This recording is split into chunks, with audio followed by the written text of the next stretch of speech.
নাইটিঙ্গেলের গান। এই গল্পটি ঘটেছিল ইউরোপের রাজাদের শাসনকালে। এই রাজার খুব সুন্দর এক প্রাসাদ ছিল এবং প্রাসাদের সবথেকে আকর্ষণীয় জায়গা ছিল এর বাগান। বাগানে ছিল বিভিন্ন ফুলের সমারোহ। কিছু ফুল গাছ শুধুমাত্র এই প্রাসাদেই ছিল, বিশ্বের আর কোথাও ছিল না। মালি ছোট ছোট ঘন্টা দিয়ে সাজিয়েছিল বাগান। বাগানটি অনেক বড় ছিল, ভালো করে লক্ষ্য করলে দেখা যেত এর একটি রাস্তা জঙ্গলের দিকে গেছিল। একটি নদী বনের পাশ দিয়ে বয়ে গিয়েছিল। এর পাশেই একটি গাছ ছিল যা একটি নাইটিঙ্গেলের ঘর ছিল। নাইটিঙ্গেল এত সুরেলা গান গাইতো যে শুনতো সে বিস্ময়ে হতবাক হয়ে যেত। মানুষজন অনেক দূর থেকে আসতো এই রাজত্ব দেখতে, কারণ এটা সুপরিচিত ছিল।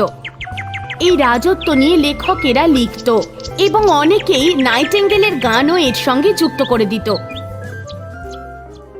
এর মধ্যে একটি লেখা স্বয়ং রাজা লিখেছিলেন।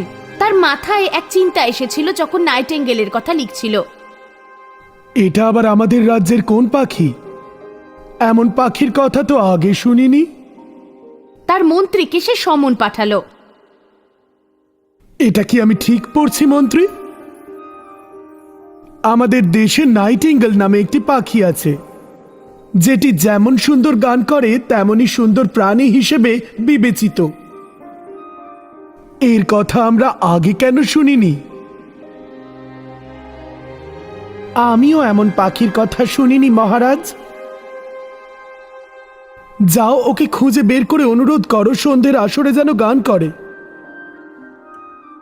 মহামান্য, লেখকরা তাদের মনের মতো করে এই পাখিটির বর্ণনা করেছেন, কিন্তু বাস্তবে এমন পাখি সত্যিই পাওয়া যায় না। না, এই বইটি ভারতের রাজা আমায় পাঠিয়েছিলেন। এর কোনো লেখাই মিথ্যে হতে পারে না। আমি নাইটিঙ্গেলের গান শুনতে চাই। সন্ধ্যের মধ্যে তাকে হাজির করা না গেলে গোটা রাজ্য শাস্তি পাবে। যা আপনার ইচ্ছে মহারাজ। তিনি রাজপ্রাসাদে যাকেই দেখতে পেলেন জিজ্ঞাসা করলেন, উপর নিচে, ডাইনে এবং বাঁয়ে, কিন্তু কেউই নাইটিঙ্গেলের কথা শোনেনি। পাখির ব্যাপারে তিনি খোঁজ খবর নিতে থাকলেন, যাদের সঙ্গে তার দেখা হলো। শেষ পর্যন্ত একটি বাচ্চা মেয়ের সঙ্গে তার দেখা হলো। নাইটিঙ্গেল? হ্যাঁ, তাকে আমি দেখেছি, তার গানও আমি শুনেছি। ওই নদীর ধারে থাকে সে। তারা দুজনেই জঙ্গলের ভিতরে গেল, যেখানে নাইটিঙ্গেল গান গাইতো। নাইটিঙ্গেল গান গাওয়া শুরু করলো। বাচ্চা মেয়েটি তাকিয়ে রইল। দেখো ওই দিকে, এই পাখিটার কথাই বলছিলাম। এত সুন্দর সুর আমি কখনো শুনিনি। মহারাজ এই সুর শুনে নিশ্চয়ই খুশি হবেন। প্রাসাদে এসো সুন্দর নাইটিঙ্গেল। রাজা তোমার গান শুনতে চেয়েছেন। রাজার অনুরোধ আমার কাছে সম্মানের, আমি অবশ্যই যাব। তারা রাজপ্রাসাদে গেল, নাইটিঙ্গেলকে নিজেদের সঙ্গে নিয়ে। প্রাসাদটি খুব সুন্দর করে সাজানো হয়েছিল। প্রাসাদ একেবারে চকচক করছিল। সমস্ত গণ্যমান্য ব্যক্তিরা সেখানে উপস্থিত ছিলেন। নাইটিঙ্গেলের জন্য সোনার একটি স্ট্যান্ড রাখা হয়েছিল। নাইটিঙ্গেল সেখানে বসলো আর গান গাইতে শুরু করলো। তার গান ছিল চিত্তাকর্ষক। রাজার চোখে জল এসে গিয়েছিল। আমার হীরের আংটিটি নাইটিঙ্গেলের গলায় পরানো দরকার। না মহারাজ, আমার কিছু চাই না। আমার গান আপনার ভালো লেগেছে, এটাই আমার পুরস্কার।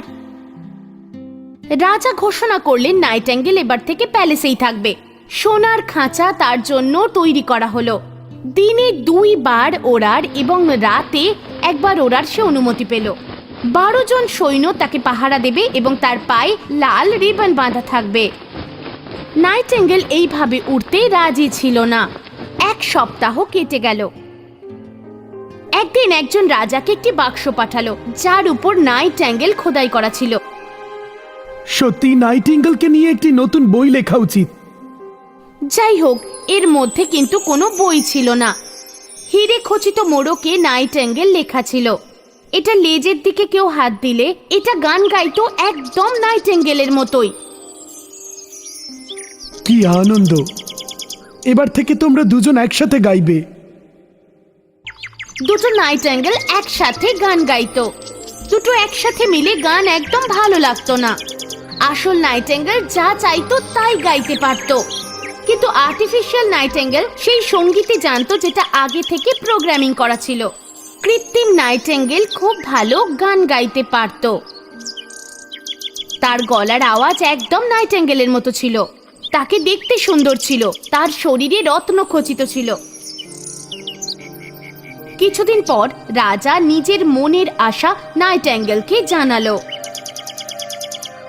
নাইটিঙ্গেলের কি হয়েছিল? কেউ তাদের চলে যেতে দেখেছে? কোথায় গেছে, কেমন করে গেছে কেউ জানে না। মনে হয় সে প্রাসাদ ছেড়ে চলে গেছে। রাজসভায় সবার কৃত্রিম নাইটেঙ্গেলের গান ভালো লেগেছিল, তারা বারবার শুনেছিল, তার গান তাদের খুব ভালো লেগেছিল। ভারতের রাজার পাঠানো এই উপহারে আমরা আপ্লুত। মন্ত্রী, পরের রবিবার একটি সভার আয়োজন করো। আমার মনে হয় রাজ্যবাসীর নাইটিঙ্গেলের গান শোনা উচিত। আপনি যা চাইবেন তাই হোক। নাইটেঙ্গেলের গান গাওয়ার কথা ছিল রবিবার। সবার খুব ভালো লাগলো। ও কি দারুণ! সত্যিকারের নাইটিঙ্গেলের মতো সুন্দর নয়, সে গাইলে চোখে জল এনে দেয়। পুতুল নাইটেঙ্গেলকে রাজার বিছানার পাশেই রাখা হয়েছিল। ঘুমোতে যাওয়ার আগে রাজা তার গান শুনতো। রাজা তাকে সঙ্গীত বিশারদের উপাধি দিয়ে দিলেন। যাই হোক, কৃত্রিম নাইটেঙ্গেল একদিন রাজাকে রাত্রে গান শোনাচ্ছিল। হঠাৎ করেই তার ভিতর থেকে কিছু ভেঙে পড়ার আওয়াজ এলো। পরের দিন রাজা এক মিস্ত্রি দিয়ে তাকে মেরামত করলো। মহামান্য, এই যন্ত্রটিকে পুঙ্খানুপুঙ্খ দেখেছি। যদি ঠিক করার চেষ্টা করি এর সমস্ত গান হারিয়ে যাবে। দুঃখের সাথে জানাচ্ছি, তাহলে এ আর কখনোই গান গাইতে পারবে না। অনেক বছর কেটে গেল। রাজা অসুস্থ হয়ে পড়লেন, তার শরীর দ্রুত খারাপ হচ্ছিল। মহারাজ, বলুন আপনি কি খাবেন, আমি তার ব্যবস্থা করি। রাজা চুপ করেছিলেন, তার শরীর ভেঙে পড়ছিল। বোঝা যাচ্ছিল সে বেশি দিন আর বাঁচবে না। শ্বাস নিতে তার কষ্ট হচ্ছিল। তার কিছু মনে ছিল না, শুধুমাত্র গাও প্রিয় নাইটিঙ্গেল, গাও। কিন্তু নাইটেঙ্গেল চুপ করেই ছিল। হঠাৎ রাজা অপ্রত্যাশিতভাবে উঠে বসলো। জানলার বাইরে থেকে সুন্দর আওয়াজ সে শুনতে পেল। রাজার মুখ হঠাৎ করে উজ্জ্বল আনন্দে ভরে উঠল। খুব কষ্ট করে চোখ খুলে তিনি দেখলেন আসল নাইটেঙ্গেল তার জানলায় বসে গান গাইছে। তুমি ফিরে এসেছো? গাও, একটা গান গাও আমার জন্য। অনেক ধন্যবাদ, অনেক অনেক ধন্যবাদ নাইটিঙ্গেল। আমাকে ছেড়ে যেতে চাইছো কেন? পরিবর্তে তুমি আজ আমায় জীবন দান করেছো। আমি তোমায় কিভাবে মূল্য চোকাবো? রাজা মশাই, আপনি তো আমাকে পুরস্কার দিয়ে দিয়েছেন। যখন প্রথমবার আমি আপনার সামনে গান গাই, আপনি কেঁদে ফেলেছিলেন। শিল্পীর কাছে এটাই তো সবথেকে বড় পুরস্কার। আমার সাথে সব সময় থেকো নাইটিঙ্গেল।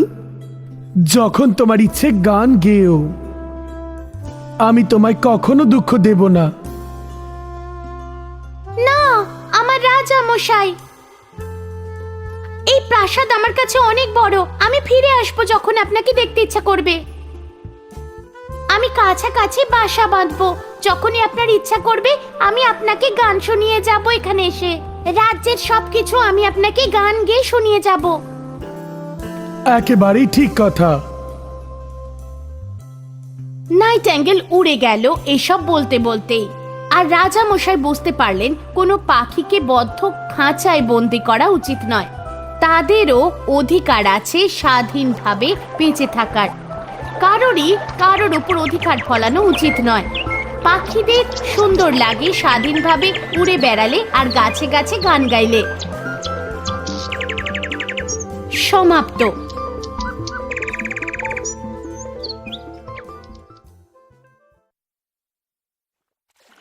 মায়াবী মুখ। অনেক বছর আগে একটি ছোট গ্রামে একজন চাষি তার দুজন স্ত্রীকে নিয়ে থাকতো। তার প্রথম স্ত্রী বয়সের সাথে সাথে কুৎসিত দেখতে হয়ে যায় এবং সেই জন্য সে আরেকজন সুন্দরী মহিলাকে বিয়ে করে। তার প্রথম স্ত্রীর নাম ছিল স্টেলা আর দ্বিতীয় জনের নাম ছিল বেলা। জীবন চলছিল স্বাভাবিক ছন্দে, যেমনটা চলা উচিত আর কি একজন চাষির জীবনে। যাই হোক, বছরের পর বছর